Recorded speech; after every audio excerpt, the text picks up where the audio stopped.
I said, I'm trying to figure out what it is your generation is struggling with and why. And I hear a lot of your young people in your generation are really struggling with anxiety. True or false? They all said to a person, true. And I said, why? And all of them, all of these five or six, four, five, six teenagers, can't remember exactly how many it was, all of them, high school students, early college, had different reasons, but all of them had anxiety. The world is turned upside down. This was before COVID. The world was turned upside down. They couldn't make sense of everything that was happening. They didn't know if they had a future. They didn't think that they could keep up. They weren't as gifted, weren't as attractive, gifted, smart, talented as their peers. They didn't feel like they measured up. So the stress of social media, which I reassured them a lot of that was fake. So I kind of gave them a few pointers. I said, look, I'm in the time, it was 52, whatever it was. Let me give you a few pointers real quick at the end of the conversation. Most of what people are putting on there is not in context. It's fake. You're striving for a false standard that they've set, these people. Anyway, I kind of gave them a little fatherly lecture after they told me their honesty. But to a person, they were struggling with anxiety. And then I asked them, is this one reason why young people are turning to things like, prescription drugs that are being manufactured, and duplicated by the drug cartels and put into the country to relieve this anxiety? And indeed it was. And I guess the point I'm making before we get into our program today is many, many young people of all backgrounds, from strong Christian families to families that are not Christians to families that are very, very wealthy to families that aren't very wealthy. These young people today are struggling. Look, you and I, Dr. Woods, talk to adults that are struggling with what's happening in the world. You and I talk to people that are Christians, and they understand what's happening from a Christian prophetic position, but they're still struggling with what's happening because who wouldn't? I mean, look at this and say, wow. And then when you take a young person who's so young and doesn't have a biblical worldview, doesn't have a prophetic understanding, doesn't have the context, maybe isn't a believer, and you start, or they are, but they're young in their faith. Your heart breaks for today's young people, and the fact that so many of them are struggling with insecurities and with anxiety and fear, and how we as Christians have the answers, and we need to be reaching out to these young people. What say you, Dr. Woods? Well, I haven't seen the interview yet, but I'm not really clear on why the president was laughing. I mean, it doesn't really seem to be a laughing matter. I mean, if somebody dies, I mean, is that the normal reaction? You start laughing? Well, So help me. Marjorie Taylor Greene had brought her to testify, and he didn't like the fact that it was implied that it happened under his administration. So, in the context of the interview, he made a or in the context of I guess, being interviewed or a question being asked of Biden, he made a comment that this happened in the last president, under the last president, and laughed about it, chuckled about it. Well, it did happen under his administration because he has a borderless mindset, unlike the prior president who was trying to build a wall, around the United States. So it's a shift in policy that's caused this fentanyl crisis. And so he shouldn't be laughing. He ought to be repenting in sackcloth and ashes. And he ought to go back to the Donald Trump playbook and see what actually has worked. And he ought to become a nationalist instead of a globalist. Now, Amen. I think that would be the normal reaction rather than laughing at somebody's kids dying. So I'm just beside myself. Yeah, well, wait till you see the interview with this dear lady and her heartbreaking. And here's again a pro-life person putting her money where her mouth is and literally saying, I'm so pro-life, I'm going to go adopt these two kids. And she did.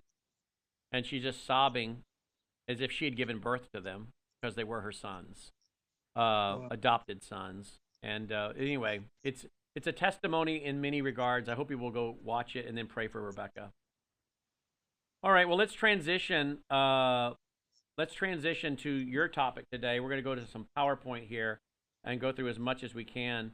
Here is what we're going to talk about today. As time allows, we'll get through as much as we can. Israel's covenant, Gog, Magog, Babylon, all updates, New World Order, surveillance society, persecution, societal signs. Now, these points seem very similar. So I think what you do, Dr. Woods, you oftentimes will take the same points, but you're updating them each week, right? Well, I wouldn't say that.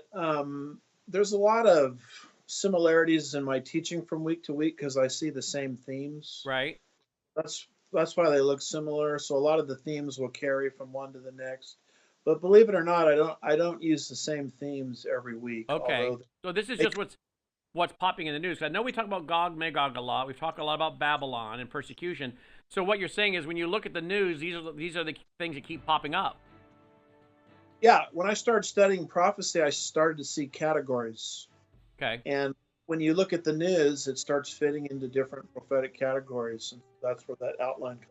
All right, let's look at those categories. We come back. Dr. Andy Woods, his website, andywoodsministries.org, andywoodsministries.org.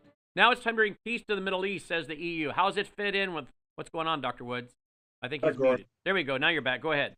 Yeah, earlier we were talking about categories, prophetic categories. And one of the prophetic categories is in Daniel chapter 9, verse 27, which indicates the event that starts the tribulation period will be a peace treaty between the Antichrist and unbelieving Israel. The nearest antecedent to the he in Daniel 9:27 is a man that's predicted in verse 26, Titus of Rome. So, what the Bible anticipates is a Eurocentric world figure that we call the beast or the Antichrist will start the tribulation period by entering into a treaty with unbelieving Israel. So that's why I found this particular article, very interesting. It fits the category. It deals with a Italian ambassador, and his perspective is, come on, EU, let's get the ball rolling here. Get into the Middle East and fix it. Well, that's exactly what Daniel chapter 9 verse 27 anticipates. And so this is very clearly stage setting for that coming treaty by my way of thinking. Wow, excellent. Is there any other? Let's see. Gog Magog. Gog Magog next. Daniel 9, 27 is what we were looking at. He'll make a covenant for 1 week, for a short period of time. They breaks it. Daniel 9:27. All right, let's go to Gog Magog. Revelation 9, 13 through 16. And the sixth angel sounded, and I heard a voice from the four horns of the golden altar, which is before God, one saying to the sixth angel who had the trumpet, release the four angels who are bound at the great river Euphrates. And the four angels who had been prepared for the hour and the day and the month and year were released so that they might kill a third of mankind. And the number of the armies of the horsemen was 200 million. I heard the number of them. And Dr. Woods, tell me the significance here of what we're discussing, please.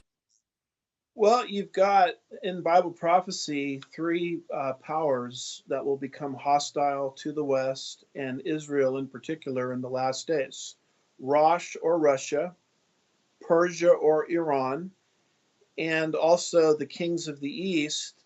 And I try to give some explanation there that I think the kings of the East is China.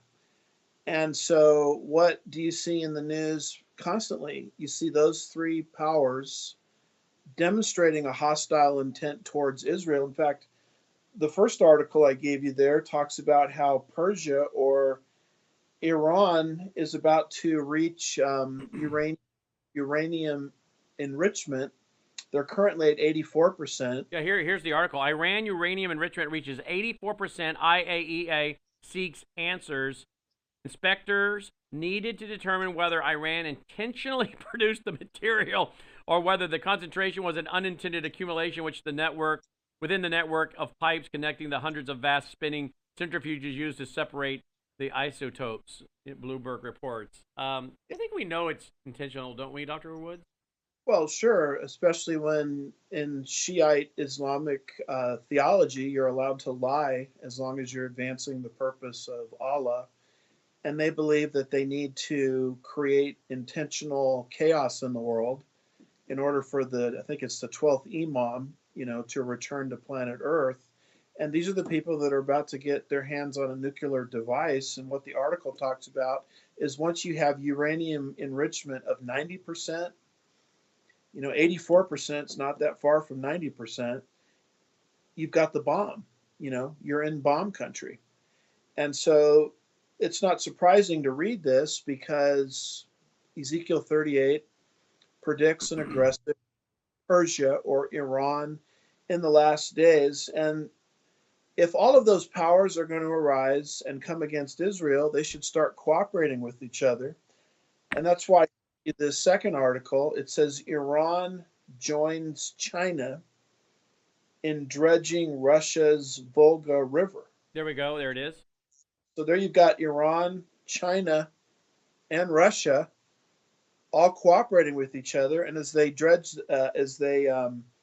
this dredging of the river, the article talks about how each of these three political powers are going to benefit economically. So, there it is right there on your front pages of your papers.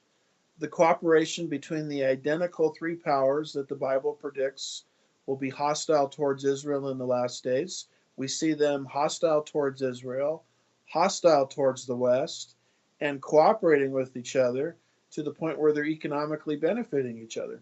Babylon. So we've covered Israel's covenant, Gog, Magog, now Babylon. Revelation 17:18. The woman whom you saw is the great city which reigns over the kings of the earth. There's a map of Babylon. We see it. All right. Then we got Dubai. Tell me the connection that you're making between Dubai and Babylon, please. All right. Well, the big argument against the view that you and I both share Right. that Babylon is destined to enjoy a resurgence and move into global prominence in the last days, albeit Revelation 17 and 18. The big argument against that is, well, how could a city arise that fast Right. in that part of the world? Well, that argument is being refuted every time you pick up the newspaper. We have this Abrahamic family house. Abraham, the tie that binds Judaism, Roman Catholicism, and Islam, being built in Dubai overnight. And Dubai, when you look at that map you had up there a little earlier, is very, very close to Babylon. So obviously, a city of that stature, the headquarters of a one world religion, which is what Revelation 17, verse 18 anticipates, it's a very credible scenario that the world's religions will move back to that ancient city. It's already happening in nearby Dubai. The same kind of thing is happening in Neom, Saudi Arabia, with the city called the Line. That's all kind of old news, Brandon, but the one that really struck my attention is this article from the Sun.com, Hmm. and it says inside an incredible plan for a futuristic Saudi metropolis known as the New Maraba, with a towering 1,300 square foot virtual reality cube. And what's so interesting about that is they're building this city that looks like a cube in Saudi Arabia. And Satan, of course, is a great imitator.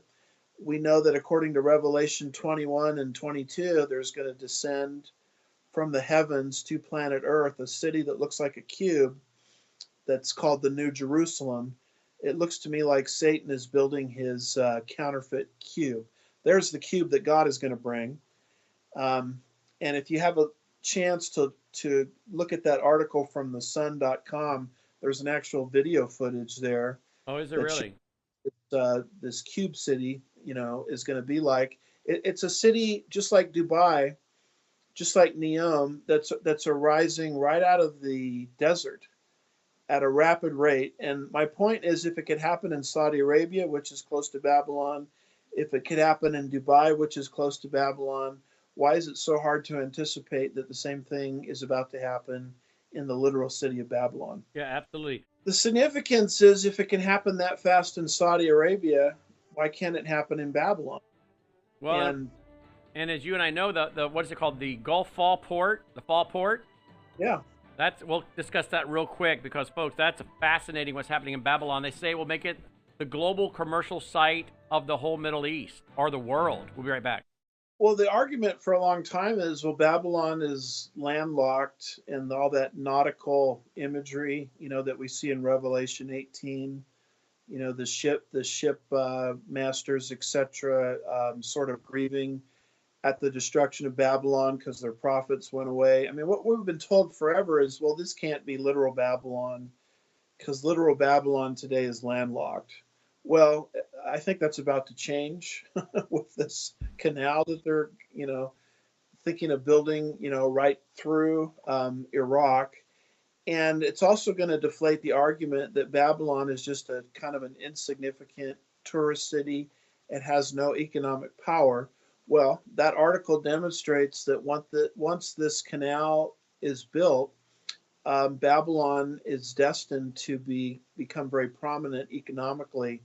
And so all these silly man-made arguments that are thrown against our view of a literal view of Babylon are being deflated if people would just pay attention to the headlines. Here's the article from the Cradle. Iraq's Silk Road port and canal project set to transform Baghdad's geopolitical clout, January 31st, 2023. And I went through this the other day on television in great detail.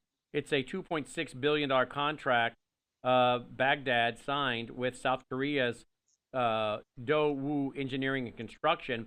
Begins operations. It's in construction now since 2020, but it's going to begin operation in 2024, completed by 2025. And then they go on to talk about how big it is. How big it is. With 99 berths, Grand Fall will be West Asia's largest port, surpassing Jebel Ali Port in the United Arab Emirates, which only has 67 container berths. They go on to talk about what it'll mean on a global scale, and boom, now all of a sudden you've got Babylon, this thing running through Babylon, through Iraq, and you've got it being a major global site for commerce. That's what the Bible says is going to happen, right? Yeah, and all of our critics have said, oh, come on, Babylon is just a tourist site. It has no economic power. And so that's why I found this particular article very instructive. Well, it may be a tourist site only today, but that's about to change. And that should surprise us because that's exactly what God's word predicted for the last days. So there's no reason not to take Babylon, as literal Babylon. And by the way, Brandon, they used to make this same argument about Israel.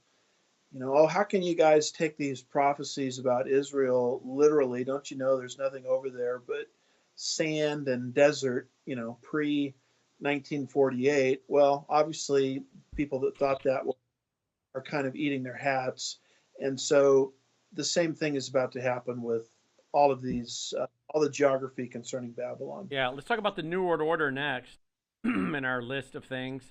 Daniel 7:23, the fourth beast will be a fourth kingdom on the earth, which will be different from all the other kingdoms and will devour the whole earth. The Biden administration is in the process of throwing away our sovereignty to this world hell, organization, all under the guise of we need unelected bureaucrats to micromanage us with all of their mandates and vaccine requirements and mask mandates. We need them to micromanage our lives, even though we don't vote for them, in the name of protecting us from the next pandemic, which we both know will not be a pandemic; it will be a plandemic. Yeah. But isn't that what the tribulation is? Really kind of hell come to earth? I mean, you've got demons being released, you've got all kinds of things. I mean, is this not setting the stage for what is described as almost a literal hell on earth during the tribulation?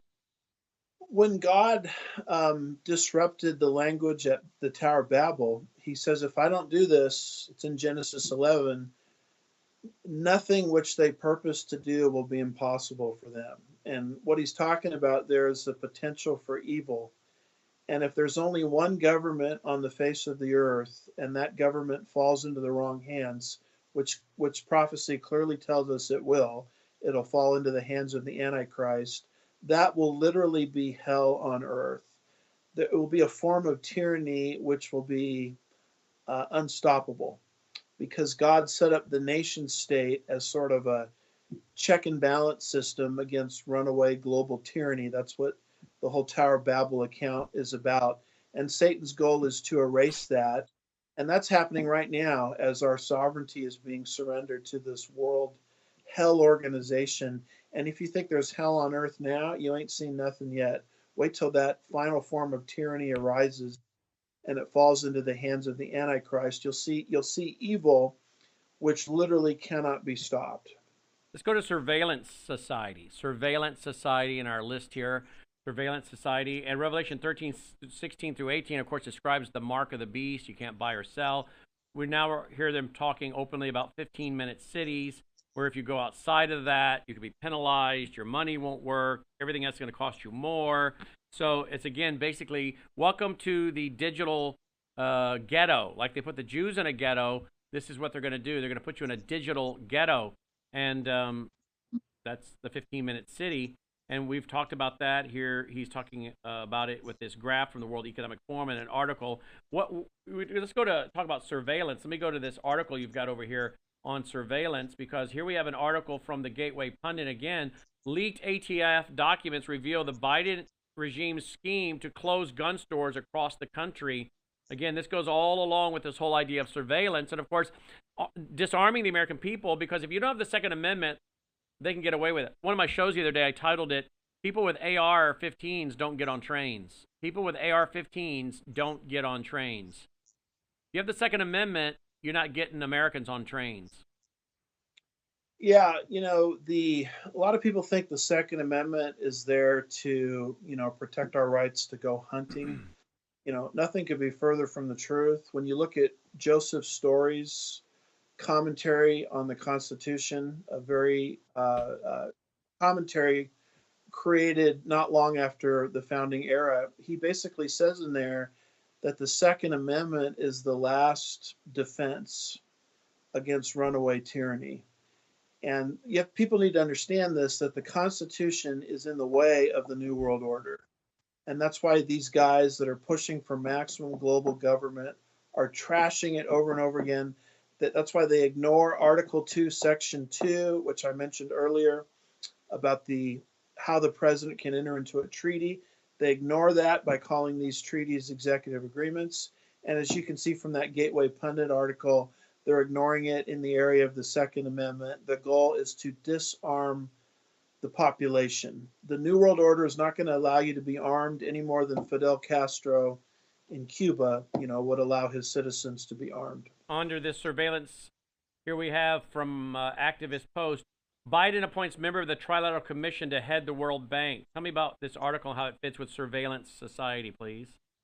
Well, that's one of your friends, our friends, Patrick Wood. Right. And he wrote that book there that you can see, Trilaterals Over Washington. And right there, you can read all the people in the current administration that have the Trilateral Commission, in their background. Anthony Blinken, Susan Wright, Eric Schmidt, John Podesta, and now we've just got a new trilateralist appointed by Biden to head the World Bank, a guy named, if I'm pronouncing his name right, Ajay Banga.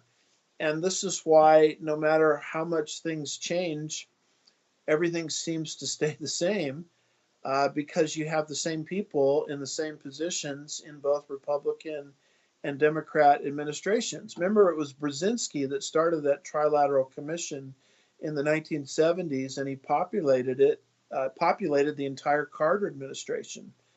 And since then, any administration we've ever had, Republican or Democrat, has been populated by the exact same people. And these are people that basically believe that one worldism or globalism, is the solution to our problems. And so here it's more of the same, as we now have a new trilateralist appointed to head the World Bank. All UK citizens should receive digital ID cards, Blair and Haig say. We played an audio clip of this the other day on TV show, I think. But there you go. All UK citizens should receive digital ID cards. Tony Blair, who would definitely be on my short list and has been for a while. Jimmy DeYoung had him on the short list, too, for the Antichrist. He's the one pushing a one world religion through the Tony Blair Faith Foundation. Rick Warren had him at his Saddleback, quote, church, end quote, a few years ago, gave him an award. Tony Blair is a Fabian socialist. Fabian socialists gave birth to the Labor Party. They want world government by their own writings. They're for eugenics, the Fabian socialists, Bertrand Russell, the rest of them. So he's, I think, trying to work behind the scenes to cut a deal between the Jews and the Palestinians. So, there's a lot of things that Tony Blair is doing that would put him on the short list of the Antichrist, along with Emmanuel Macron, and a few others I would put on there. But I'm not saying they are. I'm just saying if I had a short list today, these are the guys I'd be keeping my eye on. Thoughts? Yeah, well, the article talks about how these guys were supposedly political rivals or political Uh opponents. huh.